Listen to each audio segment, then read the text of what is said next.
Hello, everyone. Thank you for your time today. My name's Jake. I'm going to kick this presentation off. We're talking about research on Red Bull and energy drinks.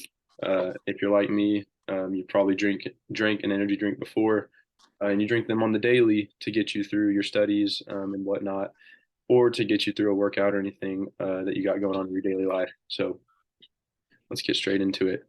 The purpose of our research is to understand perceptions and opinions regarding healthy standards in energy drinks such as Red Bull.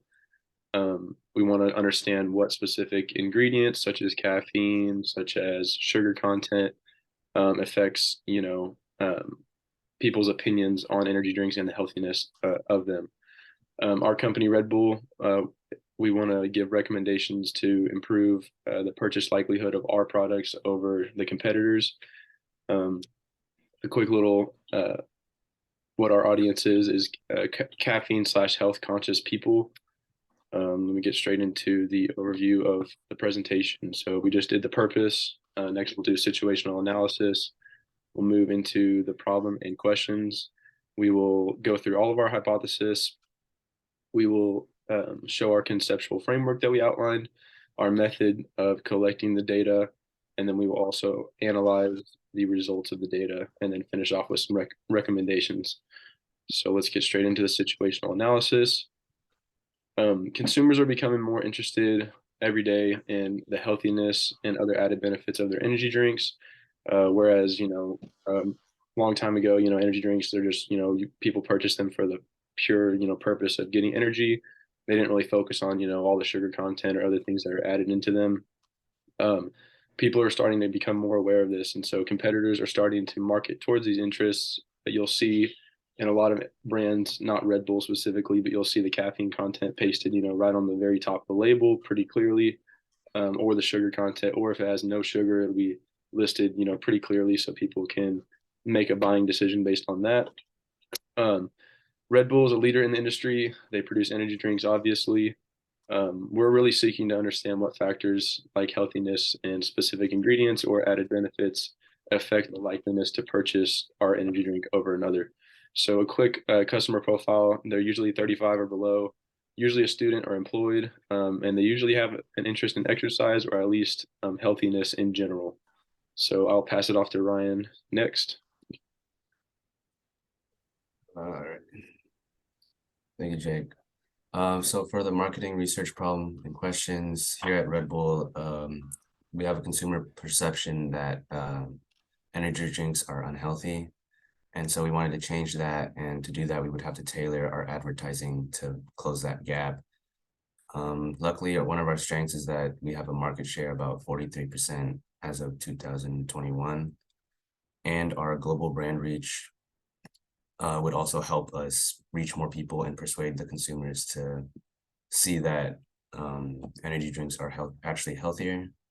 So the goal of this research is to answer the following questions. One, what benefits or what health benefits do energy drinks consumers look for in their brand purchase? Two, how can we increase the purchase of Red Bull to health caffeine concise people? And three, how consistently do customers purchase Red Bull over competitors and for what reasons? And so for the hypothesis that we came down to, first being the importance of sugar and caffeine content in energy drinks positively affect how often someone drinks energy drinks per week. And we just wanted to measure this because in order for them to continue using our product, we have to know if they actually enjoy the product. Two, the importance of product benefits when purchasing is different than the evaluation that energy drinks are healthy.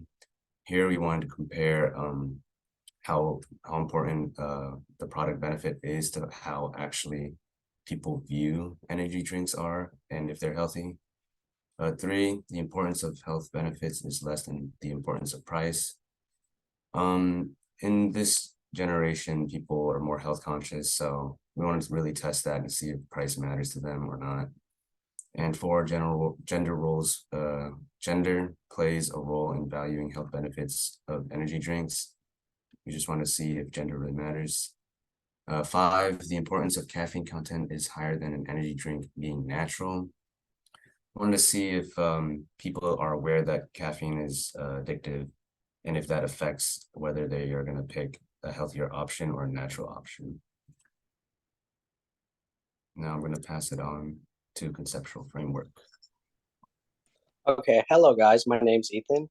Here's our conceptual framework. The red stands for our independent variable, and the yellow stands for our dependent variable. Now for H1, we're comparing sugar and caffeine content to energy drinks per week. For H2, we are comparing product benefits when purchasing to the evaluation of energy drinks health. For H3, we are comparing health benefits being less than the importance of price. For H4, we are comparing gender plays a role to valuing health benefits. And finally, for H5, we are comparing the importance of caffeine content is higher than energy drinks being natural. Moving on to our method. And for our method, we concluded that no experiment can be perfectly done. Our data came from friends and others at the university through an anonymous link. Each participant had to consent in our survey, and our survey was 16 questions through Qualtrics. Our sample size was 32, but we ended with 25 participants taking the survey.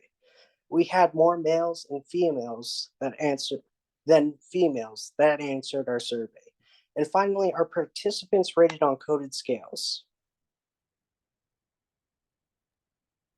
Hi, my name is Ryan, and I'm going to talk about the data analytics. So when we look at hypothesis one, we see that hypothesis one was the importance of sugar and caffeine content in energy drinks positively affects how someone drinks energy drinks per week. And so what we looked at was we look at the Y, which was how often someone drinks energy drinks. It was basically, how many times per week on a scale of 1 to 5. And then the two X's were importance of caffeine and importance of sugar. This meant that we had to do a multiple regression analysis because there were two X's that affected one Y. And so when we look at our regression statistics, we see it's kind of low, 24%. So only 24% of the, I believe, DV can be explained by the IVs, which is not as high as we wanted to do. The standard error is a little high too. And the observations, once again, 25. We had around 35 people take the survey, but somehow the Qualtrics was set up. Only some questions were answered if you answered yes or no to some questions.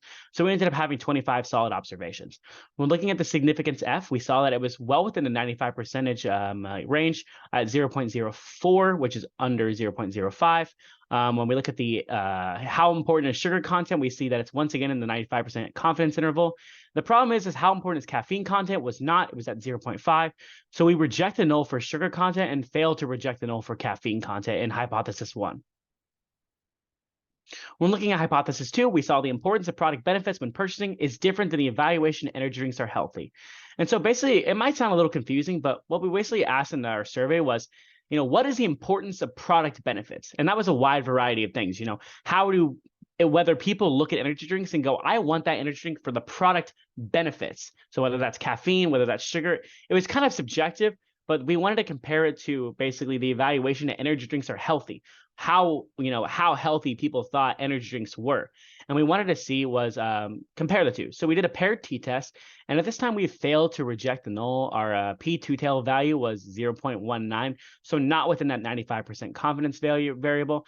And so we basically failed to reject the null, and we saw that it, I guess, wasn't different. When moving on to hypothesis three, we see the importance of health benefits is less than the importance of price.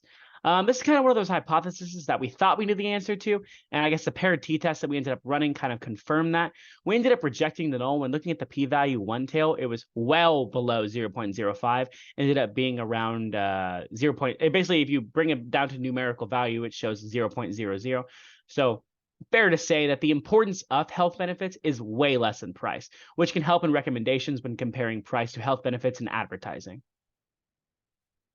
When looking at hypothesis four, we wanted to see if gender played a role in valuing health benefits. So whether males or females thought, are health benefits important, and whether that could, be something we could do in marketing and advertising dependent on gender. So this was an independent sample t-test because we had a continuous value and a categorical value of gender. So when we ran the test, we saw that the p-two-tail value was 0.9, so not within the 95% confidence interval. When looking at these graphs, you can see male and female. Them believing that health benefits is not important is very, very similar.